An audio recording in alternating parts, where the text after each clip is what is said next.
Trial ব্যালেন্সে মানে আমরা যখন ইনকাম স্টেটমেন্ট করতে যাই তখন আমাদের কিছু জিনিস আছে যেগুলো নিয়ে খুব কনফিউশন থাকে। তো এখানে আমি ছোট ছোট কিছু জিনিস নিয়ে আজকে আলোচনা করব। আজকে আমি যেটা নিয়ে আলোচনা করব সেটা হচ্ছে ট্যাক্সের একটা সিস্টেম নিয়ে, ঠিক আছে? তো ট্রায়াল ব্যালেন্সে আমাদের যদি ট্যাক্স এক্সপেন্স বা পেইড দেওয়া থাকে, যেরকম আজকের অঙ্কটাতে ট্যাক্স এক্সপেন্স দেওয়া আছে ৯,০০০ টাকা ডেবিটে, প্রভিশন ফর ট্যাক্সেশন দেওয়া আছে কত ৪,০০০ টাকা, ট্রায়াল ব্যালেন্সে এইভাবে দেওয়া আছে। এবং অন্যান্য যে তথ্য বা আদার ইনফরমেশন সেখানে বলে দিছে provision for tax increased by, কি বললো, ইনক্রিজড বাই টাকা ২,০০০ টাকা দ্বারা বাড়াতে হবে, ঠিক আছে?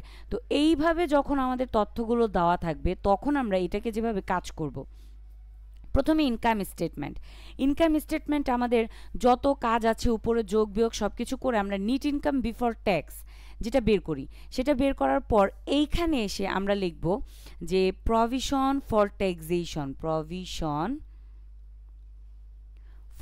ট্যাক্স, আমি শর্ট করেই লিখলাম।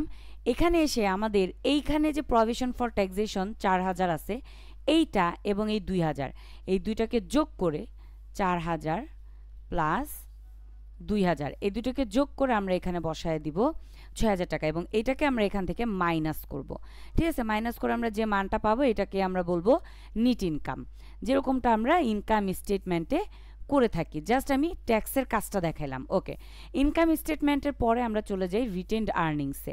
রিটেনড আর্নিংসে আমাদের ওপেনিং রিটেনড আর্নিংস নাও লাগে, সেখানে নিট ইনকাম হলে আমরা যোগ করি, নিট লস হলে আমরা বিয়োগ করি। ওকে, সো এইটা করার পর আমরা যে মানটা পাবো সেই মানের সাথে আমাদের এই প্রশ্নে দেখতে হবে যে আমাদের কোনো ট্যাক্স পেইড বা এক্সপেন্স আছে কিনা। যদি কোনো ট্যাক্স পেইড বা এক্সপেন্স থাকে, যেরকম আজকের অঙ্কে আমাদের ৯,০০০ টাকা আছে, এইখান থেকে এইটাকে আমরা আমাদের এই পুরাতন ট্রায়াল ব্যালেন্সের যে প্রভিশন ফর ট্যাক্সেশন থাকবে সেটা থেকে মাইনাস করব। তার মানে আমি যদি একটু লিখতে চাই, এখানে লিখব প্রভিশন ফর ট্যাক্স, হ্যাঁ, এটা ছিল আমাদের কত ৪,০০০, এই বসায় দিলাম ৪,০০০।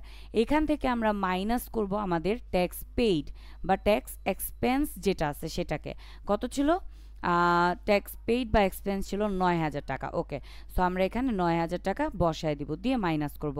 ক্যালকুলেটরে যখন আমরা এইভাবে ক্যালকুলেশন করব আমাদের এখানে মাইনাসের ৫,০০০ টাকা আসবে, এই বসায় দিব মাইনাসের ৫,০০০ টাকা, ঠিক আছে? তো বাদবাকি যা যা থাকে সেগুলোকে বসায় আমরা যোগ বিয়োগ করবো। জাস্ট ট্যাক্সের কাজটা কিভাবে হবে সেটা আমি দেখালাম। এখানে প্রভিশন ফর ট্যাক্স অবশ্যই ওল্ড, মানে ট্রায়াল ব্যালেন্সের যেটা থাকবে সেই প্রভিশন ফর ট্যাক্সেশনের থেকে ট্রায়াল ব্যালেন্সের ট্যাক্স পেইড বা এক্সপেন্সটাকে মাইনাস করতে হবে। ওকে, তাহলে ইনকাম স্টেটমেন্ট রিটেন আর্নিংস শিখে নিলাম। এবার চলে যাব ব্যালেন্স শিটে।